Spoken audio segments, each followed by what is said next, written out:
আসসালামু আলাইকুম গাইস, আশা করি আপনারা সবাই ভালো আছেন। আপনাদের দোয়ায় আমিও ভালো আছি। নিয়ে আসলাম direct Titumir.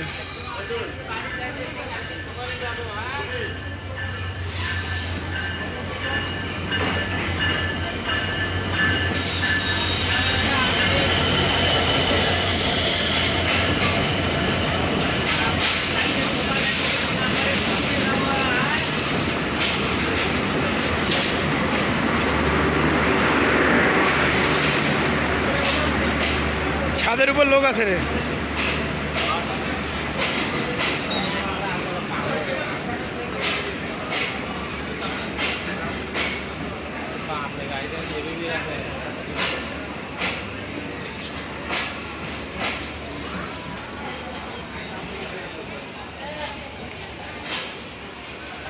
Titumir express in করলো আজকে 1 নম্বর প্ল্যাটফর্মে।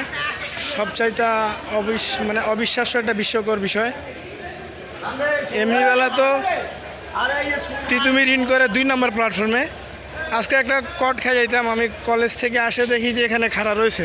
আমি তো প্রথমে ভাবছিলাম যে ওটা হয়তো তিতুমির, তো উঠে দেখি লাস্ট বগিতে দেওয়া আছে বাংলাবান্ধা ব্যানার। আমি ভাবছি যে হয়তো পারে তিতুমিরের এক বাংলাবান্ধায় আনছে। তখন দেখলাম যে সামনে আসে দেখতেছি ওখানে লোকও নাই, পিছন আসে। তো এখানে আসে দেখতেছি 66-35 রাখা আছে এবং এটি এখন ছেড়ে যাচ্ছে। বাংলাবান্ধা ছিল আজকে 2 নম্বর প্ল্যাটফর্মে এবং 1 নম্বর প্ল্যাটফর্মে দিল আজকে তিতুমির, এই যে দেখতেই পাচ্ছেন। তো 66-35 লোকোমোটিভ নিয়ে পঞ্চগড় থেকে ছেড়ে আসা রাজশাহীগামী আন্তনগর ডাউন 804 বাংলাবান্ধা এক্সপ্রেস ট্রেনটি বর্তমানে Parbatipur railway junction any time ছেড়ে যাবে। অলরেডি ছেড়ে যাবে বলতে কি ছেড়ে যাওয়ার সময়টুকু হয়ে গেছে। এবং অপর পাশে 733 রাজশাহী থেকে ছেড়ে আসা চিলাহাটিগামী আন্তনগর আপ তিতুমির এক্সপ্রেস ট্রেনটি বর্তমানে আজকে ইন করলো পার্বতীপুর জংশনে। এবং আজকে সাদা পরীদের মধ্যে যদি আমরা কথা বলি, তিতুমির, বাংলাবান্ধা এবং বরেন্দ্র এক্সপ্রেস, তার মধ্যে তিতুমির খোলা রয়েছে আজকে, বাংলাবান্ধা খোলা রয়েছে, শুধুমাত্র বন্ধ রয়েছে আজকে বরেন্দ্র এক্সপ্রেস ট্রেনটি বর্তমানে চিলাহাটিতে ঘুমিয়ে রয়েছে।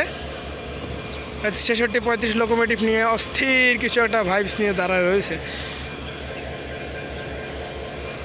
লোকোমোটিভ কিন্তু অস্থির লাগে, আমেরিকান জয়েন্ট।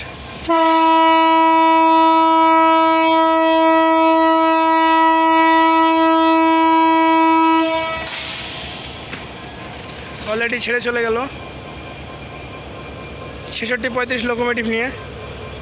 লং রুটে যাচ্ছে, তাহলে আজকে রাতে আসবে শর্ট রুটে। এবং আজকে কিন্তু সপ্তাহের প্রথম দিন বলতে কি কালকে ছিল, কালকে রাজশাহী থেকে প্রথম দিন আসছে। শনিবারের দিন বন্ধ থাকে আপনার পঞ্চগড় থেকে রাজশাহী। শনিবারের রাত্রেবেলা চালু থাকে 803 রাজশাহী টু পঞ্চগড়, সেটা চালু থাকে। এবং আজকে হচ্ছে সপ্তাহের প্রথম দিন 804-এর পঞ্চগড় থেকে রাজশাহী।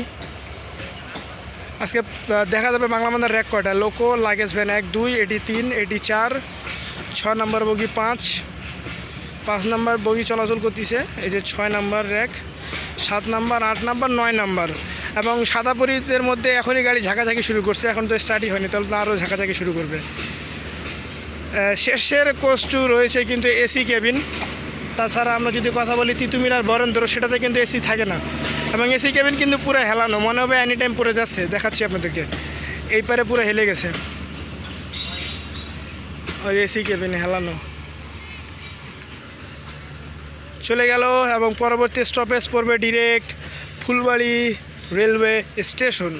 সাদাপুরি যখন আউট করলো দেখতে কিন্তু সেই লাগতেছে, ছুটে চলেছে একটা লাল সবুজের ভিতরে সাদাপুরি ট্রেন। এবং তিতুমির এখন মালামাল খালি করবে, তারপর এটি ছেড়ে যাবে। এবং এই ছিল পার্বতীপুর রেলওয়ে জংশন থেকে আজকের ভিডিও, তেমন কিছু নাই। এবং ওই যে ওই পাশে খেয়াল করেন পার্বতীপুর, লালমনিরহাট, বুড়িমারি ছোট র্যাক রাখা হয়েছে। এবং অলরেডি লোকও ঘুরে গেছে 2 নম্বর প্ল্যাটফর্ম থেকে। লোকও এখন 1 নম্বর প্ল্যাটফর্মে এসে ডিরেক্ট রওনা দিচ্ছে রাজশাহীর উদ্দেশ্যে। তো রাজশাহীবাসী সবাই রেডি থাকো, বাংলাবান্ধা ঢুকতেছে এনি টাইম। বাংলাবান্ধা আবার রাত্রিবেলা 9টার দিক ছেড়ে যাবে চিলাহাটির পঞ্চগড়ের উদ্দেশ্যে। তো সবাইকে জানাচ্ছি অসংখ্য ধন্যবাদ, যারা যারা এত দূর পর্যন্ত এখনও পর্যন্ত আমাদের এই ভিডিওটি দেখতেছেন। তো দেখে কি লাভ, লাইকটা করে দেন, আর পারলে একটা কমেন্ট করে বললেন যে আজকে তিতুমির এবং বাংলাবান্ধা দুটি ট্র্যাকের মধ্যে কোনটা ট্রেন কাকে সবচেয়ে বেশি ভালো লেগেছে আউট করা এবং ইন করা। বলতে কি তিতুমির ইন করা এবং বাংলাবান্ধা আউট করা, ঠিক আছে। তো আজকের পর্যন্ত ভিডিওটা এই পর্যন্ত ছিল, আবার দেখা হচ্ছে পরে কোনো ভিডিওতে। ততক্ষণ সবাই ভালো থাকবেন, সুস্থ থাকবেন, আল্লাহ হাফেজ।